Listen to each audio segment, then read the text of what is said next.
services. So he continues to champion our causes every day, and our causes, our issues, whatever issues we have, which are agitating minds of lakhs of bank pensioners and retirees, are very dear to him and very close to his heart.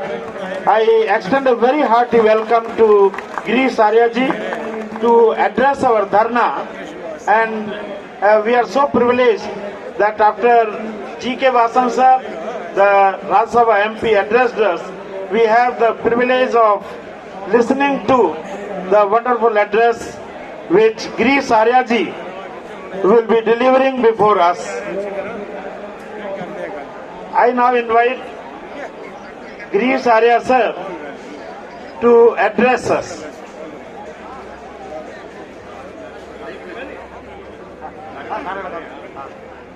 Comrades, Girish Arya comrades Zindabad. Yes sir. Comrade नहीं होता, ठीक है? नहीं, comrade भी नहीं होता. Okay. Okay.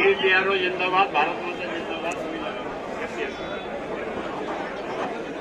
Bharat माता की, भारत माता की, इनकलाब जिंदाबाद. Comrade Alan Tandon ji, Comrade Alan Tandon from Muradabad, please come on the dais. Comrade Alan Tandon ji from Muradabad, please come on the dais. Sir, sir. Acharya sir, please. अरे sir आपका है. आपका आपका.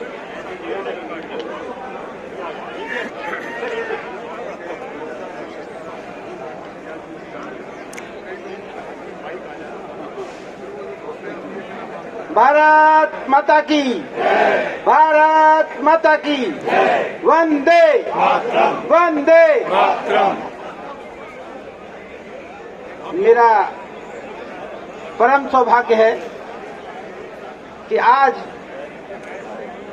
मैं भी वरिष्ठ नागरिक हूं, पर मेरे से भी वरिष्ठ यहाँ पर बहुत लोग बैठे हैं, तो मेरे लिए परम सम्मानीय आचार्य जी, जेडी शर्मा जी, मंच पर जितने भी मेरे अधिकारी बैठे हैं, मैं सबका नाम तो नहीं जानता, मैं उनको सबको और यहाँ उपस्थित सभी को, आप सबको मैं प्रणाम करता हूँ और इस बात का आभार भी व्यक्त करता हूँ कि आपने मुझे बुलाया और मुझे मेरे संगठन ने परमिशन दी कि आप जा सकते हैं.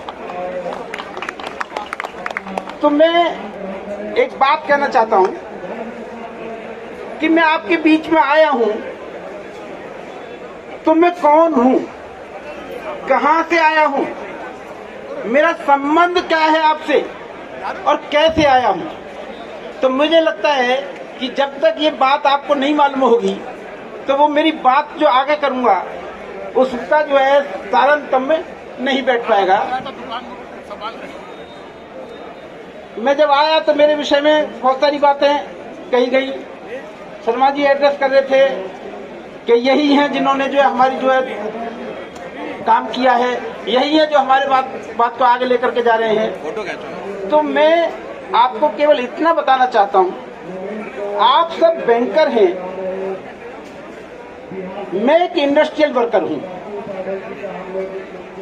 मैं भारत इलेक्ट्रॉनिक्स लिमिटेड, जो public sector, defence public sector है, उसमें सर्विस करता था. भारतीय मजदूर संघ एक ऐसी संस्था है जिसमें जो है मेरे जैसे छोटे से कार्यकर्ता को, जो इंडस्ट्रियल वर्कर था, उसको फाइनेंशियल सेक्टर का इंचार्ज बना दिया. अब चूंकि मैं एक इंडस्ट्रियल वर्कर हूं, तो मैं फॉल्ट फाइंडिंग करता हूं, टेक्निकल व्यक्ति हूं, रडार बनाता था. तो मैं जो है जड़ तक जाता हूं और जब तक लॉजिकल एंड नहीं मिलता है तब तक समस्या को छोड़ता नहीं. तो भारतीय मजदूर संघ क्या है, भारतीय मजदूर संघ कौन है? क्योंकि आपके बीच में जो भारतीय मजदूर संघ की दो छोटी इकाइयां काम करती हैं, NOBW और NOBO, वो साइज में इतने हैं, उनका कोई साइज नहीं है. मगर जो बहुत बड़े साइज के लोग हैं, मैं आपसे हाथ जोड़ करके पहले ही विनती करके माफी मांग लेता हूं। यहाँ मेरा किसी को किसी भी तरह से आलोचना करना उद्देश्य नहीं है। अगर कोई बात भी आती है तो उसके पीछे ये है कि सत्यता बताना मेरा काम है, जिस सत्यता को आप जानते हैं। मैं वही सत्यता बताऊंगा जो सत्यता आप स्वयं पहले से ही जानते हैं। तो हम तो इतने से हैं, मगर जो बाकी लोग हैं वो इतने बड़े हैं। वो कोई 90% की मेजोरिटी में है, कोई 95% की मेजोरिटी में है। तो आज मैं ये जानना चाहता हूँ, ये यक्ष प्रश्न है कि आप लोग जो सेवानिवृत्त हैं, आप भी कभी उन एसोसिएशंस के, मेजोरिटी यूनियंस के पदाधिकारी रहे हैं, मेंबर रहे हैं। आज यदि वो वहां खड़े हैं तो उनके वहां खड़े होने में आप लोगों की बहुत बड़ी भूमिका है। यदि आपने उनको घर बना करके नहीं दिया होता तो आज वो उस घर में बैठे नहीं होते। वो आपके कारण घर में बैठे हैं, मगर ऐसी भी औलाद होती है, ऐसी भी संतान होती है कि जब माँ बाप बूढ़े होते हैं तो कुछ उनको संजो करके रखते हैं, कुछ घर से बाहर निकाल देते हैं। तो मुझे बहुत भारी मन से ये कहना पड़ रहा है कि बैंकिंग में इतनी मजबूत यूनियन होने के कारण भी, इतनी मजबूत यूनियन होने के बावजूद भी आप लोगों को सड़क पर आना पड़ रहा है। ये एक बहुत दुख का विषय है। और जो आपकी संतानें थी, मतलब इंडस्ट्रियल फैमिली, जो आपकी विरासत को लेकर के भोग रहे हैं, वो एक नालायक संतान साबित हो गई है। मैं आपके टच में कैसा आया, आपके मिला मैं कैसे? मैं तो बैंकिंग देखता था, अपने ऑर्गेनाइजेशन को देखता था, हमारी ज्यादा प्रेजेंस नहीं है, आपसे मेरा कोई कनेक्ट नहीं है। तो एक बार अनायासी एक जैन शुक्ला जी हैं प्रयाग के, जैन शुक्ला जी का एक पत्र मैंने कहीं से किसी ने पढ़ाया, तो उनसे मेरा कहीं से संपर्क हुआ। उनकी समस्याएं जब सुनी तो वास्तव में मेरे को बहुत तकलीफ हुई कि ये चीजें, ये कोई अपडेशन ऑफ पेंशन, अरे मांगने की चीज है क्या? आपका एग्रीमेंट का पार्ट है। जब आपका एग्रीमेंट का पार्ट है तो इम्प्लीमेंट होना ही चाहिए। 2002 में, नवंबर 2002 से बाद वालों को 100% डीए न्यूट्रलाइजेशन होगा और नवंबर 2002 से पहले का नहीं होगा। ये कौन सा कानून है? क्यों नहीं होना चाहिए था? वो बिना मांग किए क्यों नहीं होना चाहिए था? हम 27 जुलाई 2023 को फाइनेंस मिनिस्टर से मिले। मेरे प्रेसिडेंट भी, ऑल इंडिया प्रेसिडेंट भी उस मीटिंग में थे। बैंक ऑफ इंडिया में हमारी छोटी सी रिटायरीज की यूनियन है, उसके भी दोनों जनरल सेक्रेटरी प्रेसिडेंट थे।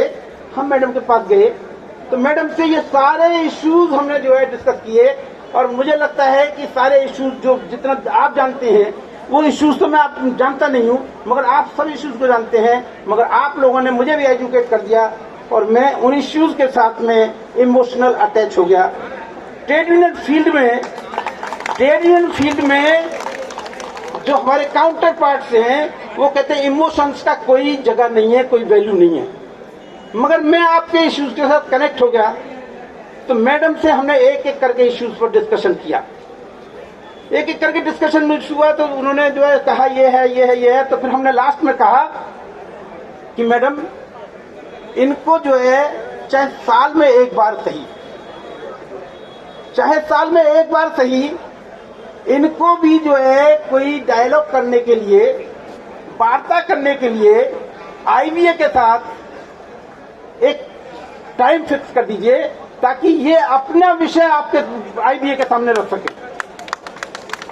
मैडम ने कहा कि क्यों, उनको अलग से टाइम क्यों देना है? भाई जो यूनियनें काम कर रही हैं इस समय, वो यूनियनें भी तो हैं, वो उनकी बात क्यों नहीं रख सकते? उन्हीं के तो रिटायरीज है ना, और जो कर रहे हैं वो भी तो रिटायर होंगे ना, तो उनकी बात वो क्यों नहीं रख सकते?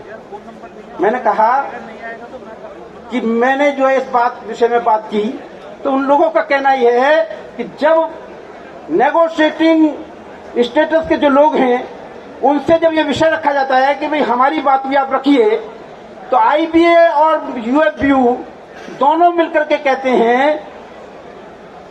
these retirees are not part of our settlement, so we cannot discuss about them.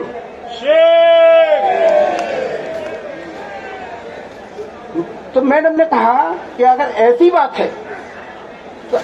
बात है तो ये मैं जिम्मेदारी लेती हूं कि रिटायरीज बाई पार्टनर सेटलमेंट का पार्ट होंगे।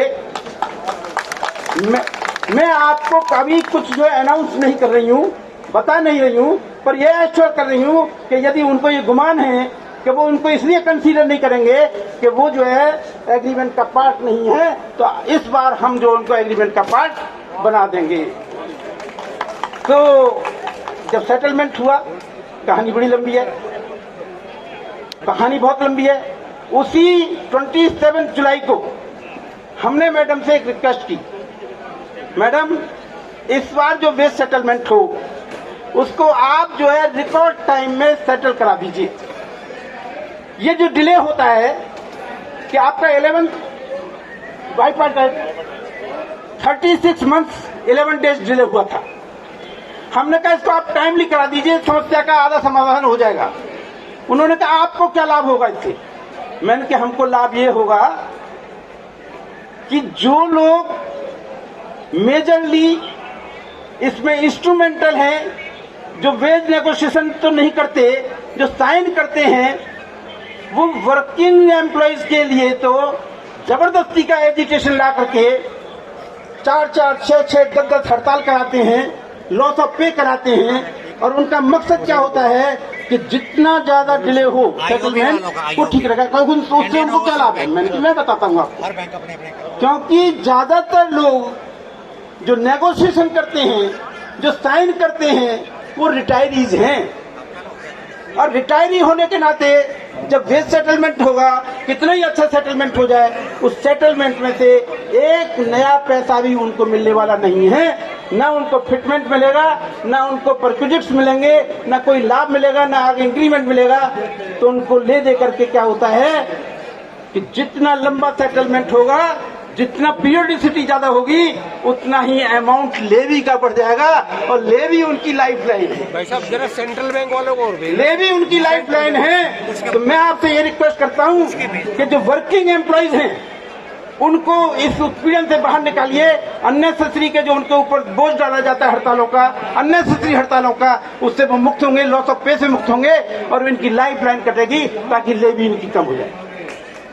मैडम ने उसी समय एश्योरेंस दिया और अगले दिन सब कुछ हुआ। आप अगर रिकॉर्ड देखेंगे, उसी के बाद में सारे काम होने शुरू हुए। एक बहुत छोटा सा इशू आपके बीच में, बहुत छोटा सा इशू आप ही के साथ में, कुछ लोगों ने किसी भी परिस्थिति में रिजाइन कर दिया, बैंक से रिजाइन कर दिया। तो उनको जो है उन्होंने भी मांगा कि हमको 1 ऑप्शन फॉर पेंशन दीजिए, वो सुप्रीम कोर्ट तक से रिजेक्ट हो गया। हमने मैडम से कहा, मैंने कि कोर्ट कचहरी की बात छोड़ दीजिए, बैंक के पास इतने पैसे हैं कि वो जो है बड़े से बड़ा वकील 25-25 लाख का वकील खड़ा कर देता है, तो किसी कर्मचारी की कोई सुनवाई नहीं होती। मगर मैं आपसे पूछता हूं, जो व्यक्ति डिफॉल्टर था, जिसने बैंक के साथ फ्रॉड किया, डिसमिस हुआ, उसको तो 1 ऑप्शन मिलेगा, मोर ऑप्शन मिलेगा। मगर जो व्यक्ति किसी परिस्थिति में नौकरी छोड़कर चला गया, 20 साल की सर्विस करके, 25 साल की सर्विस करके, उसको नहीं मिलेगा। मैडम, हम चीफ जस्टिस को नहीं जानते, हम आपको जानते हैं, आप एक महिला हैं, आप हमको न्याय बता दीजिए कि न्याय कहाँ है। उन्होंने कहा ओके, ये उनको मिलेगा। ये हुआ या नहीं हुआ? अभी मैं आपको केवल इतना बताने की कोशिश कर रहा हूं कि वो ताकतवर कितने हैं जिसके लिए आप बैठे हैं। अगर आप मेरे मन से पूछें तो मुझे आपको एड्रेस करने में मेरा मन रो रहा है, मैं तकलीफ में हूं कि आप दूर दूर से आकर के इस आयु में यहां पर आकर के बैठ करके आपको आवाज बुलंद करनी पड़ रही है। आपकी जो संतान है वो मजे ले रही है।